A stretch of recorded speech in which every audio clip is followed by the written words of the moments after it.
Hello అండి, అందరికీ నమస్కారం. ఈరోజు ఒక మంచి విషయం అనేది నేను షేర్ చేద్దాం అనుకుంటున్నాను. ఇది జ్వాలా తోరణానికి సంబంధించిన వీడియో పౌర్ణమి రోజు వెళ్ళిందనమాట. ఇందులో చెప్పబోయే మంచి విషయం ఏంటనేది చెప్పబోయే ముందు నేను ఒక విషయం చెప్తానండి. మామూలుగా ఇప్పుడు కార్తీక మాసం కాబట్టి డైలీ నా రొటీన్ ఎలా ఉంటుంది, నేను ఆల్రెడీ ప్రిపేర్ అవుతున్నానని చెప్పాను కదా గ్రూప్ 2కి. కాబట్టి నా రొటీన్ అనేది హౌస్ వైఫ్గా రెండు మేనేజ్ ఎలా చేసుకుంటున్నానో చెప్పి తర్వాత ఆ విషయం ఏంటనేది చెప్తాను. 4కి నిద్ర లేవడం స్టార్ట్ అవుతుందండి. తర్వాత ఇల్లు గుమ్మాలు అది క్లీన్ చేసుకున్న తర్వాత స్నానం చేసి దీపం పెట్టుకునేటప్పటికి మొత్తం 5:30 ఒక్కొక్కసారి 6 అవుతుందన్నమాట. అంత టైం పూజ చేస్తారా అంటే నార్మల్గా నేను కొద్దిగా సమయం ఉంటుంది కాబట్టి ఉదయం లేచినప్పుడు ఎక్కువసేపు చేసుకుంటాను. 5:30 ఆ తర్వాత 5:30 తర్వాత వంటగదిలోకి వెళ్తే పిల్లల్ని ఇద్దరిని స్కూల్కి రెడీ చేసి పంపించేటప్పటికి 8:30 అవుతుంది. వాళ్ళకి మొత్తం అన్ని snacks box, water bottles, food అంతా పెట్టి వాళ్ళని రెడీ చేసి చక్కగా పాపకి జడలు వేసి పంపించేటప్పటికి 8:30 అవుతుంది. 8:30 తర్వాత కుళాయి వస్తుంది. కుళాయి పట్టి బట్టలు ఏమన్నా ఉంటే ఉతికేసి అవన్నీ చేసి ఆరబెట్టేటప్పటికి 9:30 10 అవుతుందండి. మ్యాక్సిమం 10 అవుతుంది. ఇంకా ఒక్కొక్కసారి ఎక్కువ టైం కూడా పడుతుంది. అయితే మ్యాక్సిమం 10కి అయ్యేలా చూసుకుంటాను. 10 తర్వాత 10 నుంచి మ్యాక్సిమం 11, 12, 1 ఒక్కొక్కసారి 2 వంటలు వండాల్సి వస్తుందన్నమాట పిల్లలకి ఒకటి. అలాంటప్పుడు ఈ టైం అనేది మారుతుందన్నమాట. 10 నుంచి 1 వరకు చదువుకుంటాను.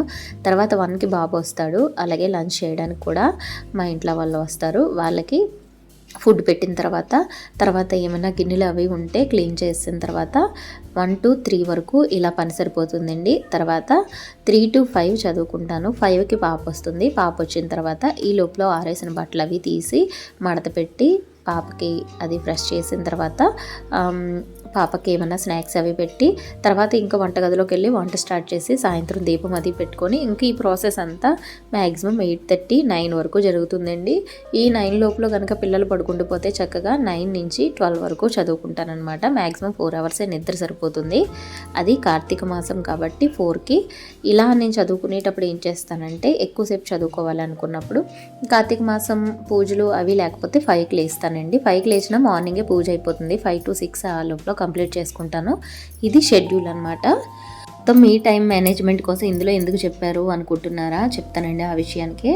చాలా వరకు మనము ఒక అరగంట ఇదే టైం షెడ్యూల్ ఒక హాఫ్ అన్ అవర్ లేట్గా లేచామనుకోండి అంతా గజిబిజి అయిపోతుంది అనమాట. అవ్వాల్సిన పనులు టైంకి అవ్వవన్నమాట. టైం అంత విలువైందండి. ఏదైనా సరే మనము ఏదైనా ఒక పనిని చూద్దాంలే చేద్దాంలే అనుకుంటాం కదా, అటువంటిది అనేది అస్సలు సక్సెస్కి అయితే మాత్రం అది కరెక్ట్గా వే కాదండి. అది ఏ పని అయినా సరే వాయిదా వేయడం అనేది అసలు మంచి పద్ధతి కాదనమాట. ఇక్కడ టైం మేనేజ్మెంట్ కోసం నాకు తెలిసిన కొన్ని టిప్స్ చెప్తున్నాను. ఎందుకంటే నాకు అనుభవంలోకి వచ్చినవి చెప్తున్నాను అనమాట. ఇప్పుడు ఉదాహరణకి ఏదైనా వంట చేసేటప్పుడు కొత్త వంటకం నేర్చుకున్నప్పుడు కొద్దిగా ఎక్కువ టైం పడుతుందండి. అదే వంట మనం చేయగా అదే వంటని ఫస్ట్ 1 అవర్లో చేసి తర్వాత హాఫ్ అన్ అవర్కి అయిపోతుంది అనమాట. అంటే మనం ప్రాక్టీస్ చేసే కొద్దీ మనకి టైం మేనేజ్మెంట్ అనేది తెలిసిపోతుంది అనమాట. అంటే నేను చెప్పదలుచుకున్నది ఏంటంటే కాలం అనేది చాలా విలువైందండి. ప్రతి ఒక్క సెకండ్ కూడా మంచిగా ఉపయోగించుకోవాలన్నమాట.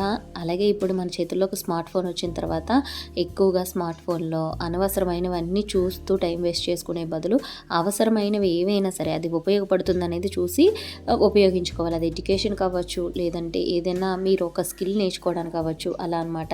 ఏదైనా సరే మనము ఈ పని వాయిదా వేయడం అనే దానికోసం మాట్లాడుకుంటే ఎప్పుడైనా సరే మనం ఒక పనిని ఒక టైంలో పూర్తి చేయాలనుకునేది సమర్థుల లక్షణం అని చెప్పచ్చండి. వాయిదా వేయడం అనేది అసమర్థుల లక్షణం అని చెప్పచ్చు అనమాట. తర్వాత చేద్దామని తప్పించుకునేవారు ఎప్పుడైనా సరే లక్ష్యానికి దూరంగానే ఉంటారండి. కాబట్టి ఏదైనా ఒక ముఖ్యమైన పని అనుకున్నామంటే దాన్ని వాయిదా వేయకూడదు. మనం నిర్లక్ష్యం చేస్తున్నామంటే మనము అనుకున్న గోల్కి దానికి దూరంగా ఉన్నట్టేనండి. ఎప్పుడైనా సరే నార్మల్గా సక్సెస్ అయిన పీపుల్కి సక్సెస్ అవ్వలేని పీపుల్కి తేడా చూసుకుంటే టైం మేనేజ్మెంటేనండి. ఎప్పుడు కాలాన్ని కనుక వేస్ట్ చేసే వాళ్ళు ఎప్పుడు సామాన్యులుగానే ఉండిపోతారండి.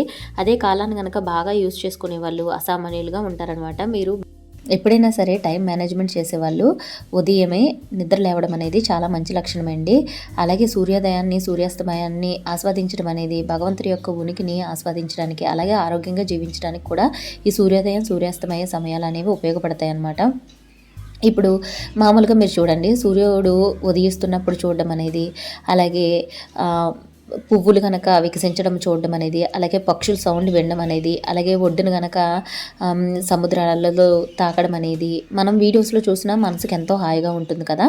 ఇటువంటివి చూసినప్పుడు ఇది ఏ వీడియోలోనో ఏ పుస్తకంలోనో చదివినట్టుగా అనిపించి మనం రియల్గా అనుభవించట్లేదు అంటే మనం ప్రకృతి నుంచి దూరం అయినట్టేనండి.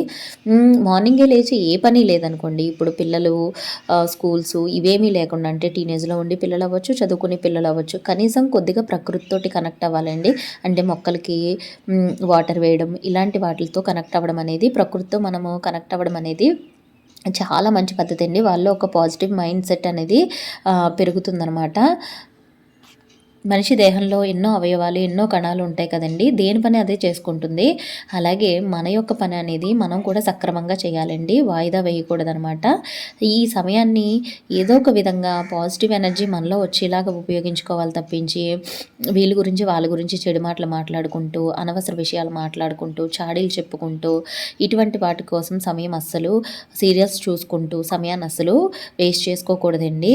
కాలం అనేది వేస్ట్ చేసుకున్న తర్వాతే మనిషికి అర్థమవుతుంది అనమాట ఎప్పుడైనా. కాబట్టి కాలాన్ని ఉపయోగించుకునేవాడు ఎప్పుడూ సక్సెస్ అవుతాడండి ఖచ్చితంగా. ఇలా మనము సమయాన్ని ఉపయోగించుకుంటూ మన పని మనం సక్రమంగా చేసిన తర్వాత కూడా మనకి సక్సెస్ రాలేదనుకోండి, అది దైవ చిత్తం అనమాట.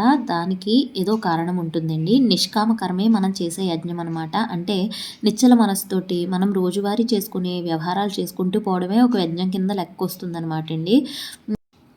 అంటే నేను చెప్పదలుచుకుంది ఏంటంటే సమయాన్ని సద్వినియోగపరచుకోండి, సమయాన్ని వేస్ట్ చేసుకోవద్దు, ఫలితాన్ని ఆశించకుండా మనం పని చేయాలన్నమాట. అలాగే రాగద్వేషాలకి అతీతంగా మన యొక్క వాక్కు అంటే మన యొక్క మాట మనసును స్వాధీనంలో ఉంచుకోవడం, అలాగే అహంకారానికి ఆడంబరానికి దూరంగా ఉండడం, శాంతంగా ఉండడం, ఇవన్నీ కూడా మంచి బుద్ధులు అని గీతలో ఉంటుందండి.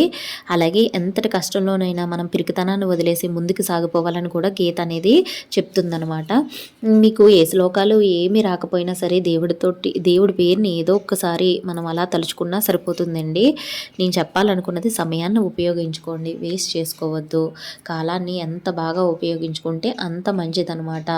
అంటే చాడీలు చెప్పుకోవడం ఇటువంటి వాటికి కాకుండా రాగద్వేషాలకు అతీతంగా మన మనస్సుని మన మాటని ఇవన్నీ మన అధీనంలో ఉంచుకుంటూ, అలాగే అహంకారానికి ఆడంబరాలకి దూరంగా ఉంటూ, అలాగే ప్రశాంతమైన మనస్సుతోటి ఉంటూ, ఒకవేళ కష్టం వచ్చినా కష్టంలో మనం పిరికితనాన్ని వదిలేసి ముందుకి సాగిపోతూ ఉండాలండి.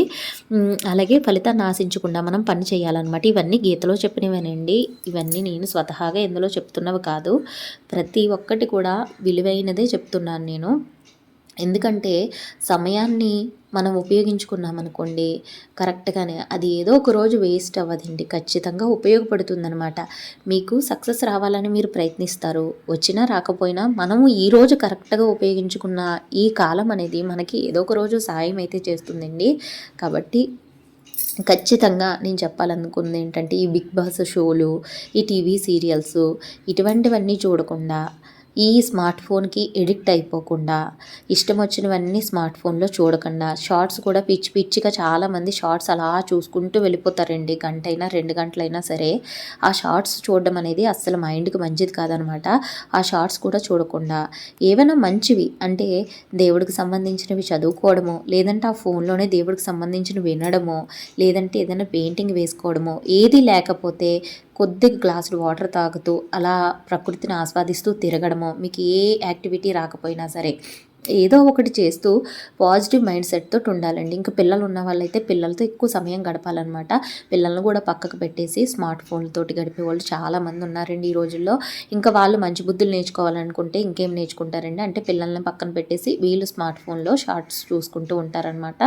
ఇలా సమయాన్ని వేస్ట్ చేసుకుంటూ ఉంటారండి. దేవుడు మనకు ఒక జీవితాన్ని ఎందుకు ఇచ్చాడు అనేది ఆలోచించారనమాట. చేతిలోకి ఒక స్మార్ట్ ఫోన్ ఉంది కదా, చూసుకుంటూ ఈరోజు తిన్నామా, పడుకున్నామా, తెల్లారిందా, సెల్ చూసుకున్నామా, మొబైల్ చూసుకున్నామా, పిచ్చాపాటి మాట్లాడుకున్నామా, ఇలాగే గడిపేస్తారనమాట. అటువంటి జీవితానికి అసలు అర్థం ఉండదండి. ఏమీ తెలియకపోతే మీరు నమ్మిన దైవానికి మీరు దగ్గరగానైనా కనెక్ట్ అవ్వచ్చు. కనెక్ట్ అయితే ఆటోమేటిక్గా ఆ దైవమే మిమ్మల్ని మార్చుతుందండి.